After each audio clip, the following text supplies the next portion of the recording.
I'm also seeing a lot of Handmaid's Tale memes and references. How much of this is the patriarchy? How much of this is a woman belongs in the home secondary to the man?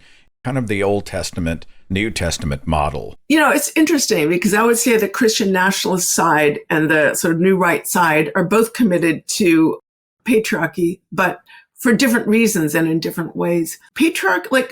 Gender, anxiety about gender order is a kind of rocket fuel of the movement, but we still can't forget that Trump did win a majority of white women, a very slim majority of white women tended to be white, disproportionately religious and disproportionately, not well educated, not, having received a whole lot of education.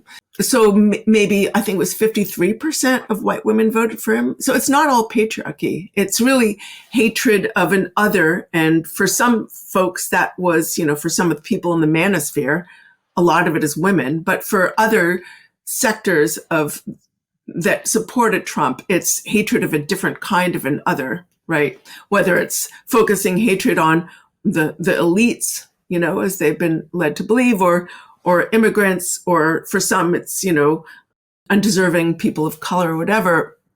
But again, it's not all patriarchy, nor is it all racism.